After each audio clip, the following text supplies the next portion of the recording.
J'ai écrit matelas parce que j'ai vu une pub avec un matelas, donc ça m'a fait penser au repos, ce qui m'a fait penser au faux repos qu'offre le monde et au vrai repos spirituel, éternel, c'est-à-dire une vie pour la gloire de Dieu, qu'offre Dieu, qu'offre Jésus-Christ.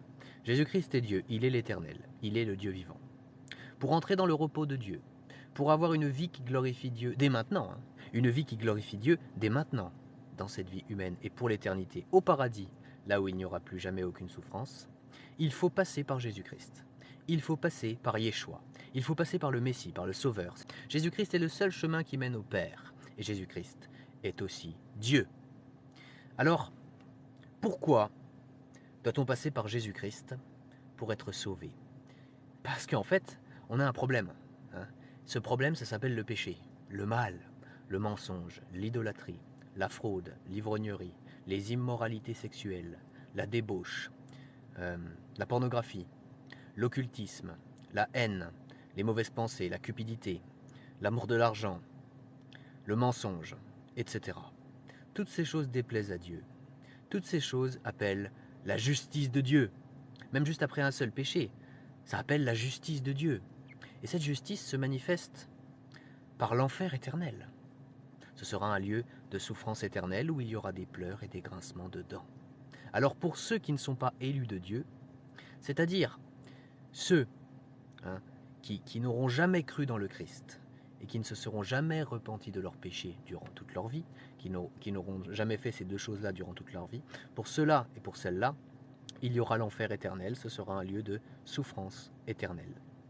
Ça fait partie de la justice de Dieu. Dieu est saint, Dieu est juste, il ne tolère pas le mal, il doit punir les pécheurs et les pécheresses. Sauf, sauf, si quelqu'un d'autre a payé à leur place. Et oui, Dieu est amour. Il est justice, il est saint, et il est aussi amour. Et la Bible dit, car Dieu a tant aimé le monde, qu'il a donné son Fils unique, afin que quiconque croit en lui ne périsse pas, mais qu'il ait la vie éternelle. Le repos éternel de Dieu, d'une certaine manière, on peut déjà y goûter dès maintenant. Dans cette vie humaine, on peut vivre chaque jour qui passe pour la gloire de Dieu. Par le Saint-Esprit, par Christ, pour la gloire de Dieu. C'est possible. C'est possible d'abandonner le mal et que ça se prolonge plus tard, quand ta vie humaine sera terminée au paradis. Alors, qu'y a-t-il à faire? En fait, Jésus-Christ a tout accompli. Hein. Il a tout payé. Il est mort pour les péchés de ceux et de celles qui croiraient et qui se repentiraient, et il est ressuscité le troisième jour par Dieu. Il a payé tout le châtiment de Dieu. Il a été puni à ta place. Si et seulement si tu es un élu de Dieu. Et pour être un élu de Dieu, il faut croire et se repentir. D'accord? Croire et se repentir. Qu'est-ce qu'il faut croire? Je le répète souvent. Il faut croire que Jésus-Christ est Dieu. Il est bel et bien l'Éternel. Il est bel et bien Dieu. Et il faut le croire. Il faut croire aussi que Jésus-Christ est le seul Fils de Dieu. Il est les deux, à la fois Dieu et le seul Fils de Dieu. Il faut croire que Jésus-Christ est venu sur terre en tant que 100% homme et 100% Dieu pour payer pour tous tes péchés. Il faut croire que Jésus-Christ a souffert pour tous tes péchés. Il faut que tu crois aussi que Jésus-Christ est mort pour tous tes péchés sur la croix.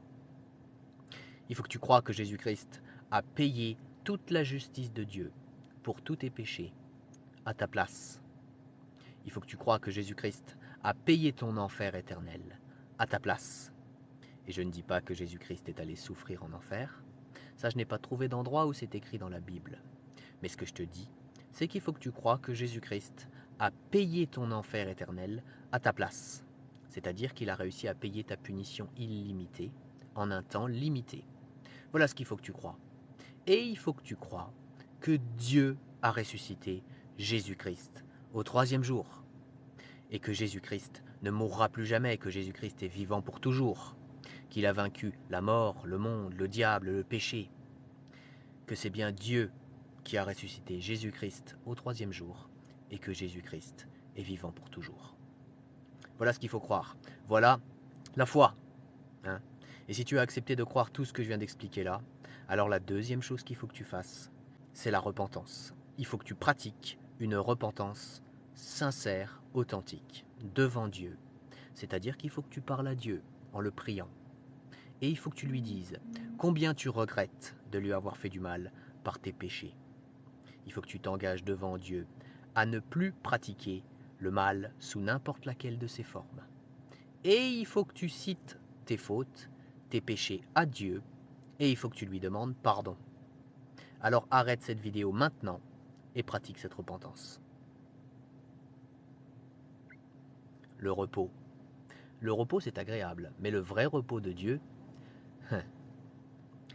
c'est merveilleux. Vivre pour la gloire de Dieu, la gloire du Créateur.